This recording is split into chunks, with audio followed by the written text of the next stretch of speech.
शिमला की धुंध भरी पहाड़ियों पर ठाकुर विक्रम सिंह की एक बड़ी हवेली थी। बरसों से वीरान, कहा जाता था कि यह हवाओं में राज फुसफुसाती है। लोग अजीब घटनाओं, डरावनी परछाइयों और खौफनाक चीखों की बातें करते थे जो इसकी गहराइयों से गूंजती थी। कोई भी इसके पास जाने की हिम्मत नहीं करता था। इसकी टूटती दीवारों में रहने वाली आत्माओं के गुस्से से डरते थे। राहुल, प्रिया और राज, 3 दोस्त समर ट्रिप पर, उन्होंने लोकल कहानियों को चैलेंज करने की हिम्मत की।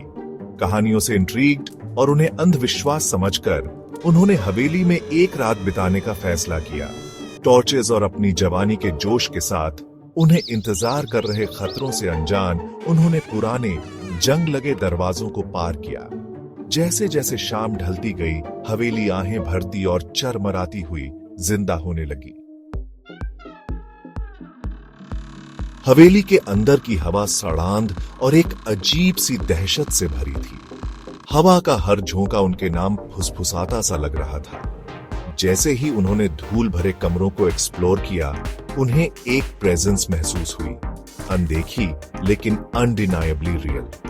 प्रिया ने कसम खाई कि उसने एक पलक झपकते साए को एक कोने में गायब होते देखा, जबकि राज ने अपनी गर्दन पर एक बर्फीली सांस महसूस की। सन्नाटा उनके दिलों की धड़कन और हवेली की चरमराहट से ही टूट रहा था। हवेली की गहराई में उन्हें एक कमरा मिला जिसका भारी लकड़ी का दरवाजा बंद था। मंद रोशनी में मुश्किल से दिखाई देने वाले दरवाजे पर एक लिखावट ने उनकी रीढ़ की हड्डी में कंपकंपी दौड़ा दी। इस पर लिखा था, अंदर के राजों से सावधान। क्यूरियोसिटी और बढ़ती बेचैनी से प्रेरित होकर उन्होंने दरवाजा खोलने का फैसला किया, इस बात से अनजान कि वे भयानक सच्चाइयों की एक झड़ी लगाने वाले थे। बंद कमरे के अंदर उन्हें एक धूल भरा ट्रंक मिला। अंदर एक फीकी डायरी थी जिसके पन्ने सुंदर लिखावट से भरे थे। यह एंजेलिन की थी, एक यंग इंग्लिश वुमन जो एक सदी पहले हवेली में रहती थी। उसकी एंट्रीज में एक फॉरबिडन लव, एक जेलस हस्बैंड और एक सिनिस्टर प्लॉट की बात थी। डायरी अचानक खत्म हो गई, जिससे एक चिलिंग मिस्ट्री हवा में लटका रहा। जैसे जैसे वे डायरी में गहराई से उतरते गए, एक दर्दनाक कहानी सामने आई। एंजेलिन एक लोकल आर्टिस्ट के प्यार में अपने ही हस्बैंड ठाकुर विक्रम सिंह द्वारा धोखा दी गई थी। गुस्से और शक से अंधे होकर उसने उस पर बेवफाई का झूठा आरोप लगाया और उसे उसी कमरे में कैद कर दिया जिसमें वे अब खड़े थे।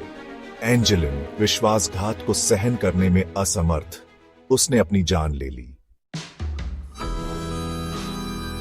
अचानक हवा भारी हो गई। कमरे का टेम्परेचर गिरता हुआ लग रहा था। बिस्तर के फुट एंड पर, जहां एंजेलिन ने अपनी आखिरी सांस ली थी, एक पारदर्शी आकृति खड़ी थी। उसकी उदास आंखें उनकी आंखों से मिली और एक ठंडी हवा कमरे में बह गई, डायरी के पन्नों को हिलाते हुए। यह एंजेलिन थी। उसकी आत्मा को शांति नहीं मिली, हमेशा के लिए हवेली से बंधी हुई। एंजेलिन के दुखद भाग्य के प्रति सहानुभूति से अभिभूत राहुल, प्रिया और राज ने अतीत के गलतियों को सुधारने की कसम खाई। उन्होंने एंजेलिन का नाम क्लियर करने और उसकी आत्मा को शांति देने का फैसला किया। कांपते हाथों से उन्होंने ठाकुर के पोर्ट्रेट को फाड़ दिया, जिससे एक हिडन इंस्क्रिप्शन का पता चला, उसके धोखे का एक कन्फेशन और फॉरगिवनेस की प्ली। जैसे ही डॉन की पहली किरणें फूटीं, हवेली पर शांति का आभास छा गया। दमनकारी माहौल हट गया। उसकी जगह एक शांत शांति ने ले ली। एंजेलिन की आत्मा आखिरकार अपने दुखद अतीत की बेड़ियों से मुक्त होकर गायब हो गई, कृतज्ञता की भावना छोड़कर। हवेली अब डर की जगह नहीं रही, एक नए दिन की सुनहरी रोशनी में नहाई हुई थी। उसकी फुसफुसाहट शांत हो गई, उसके राज उजागर हो गए।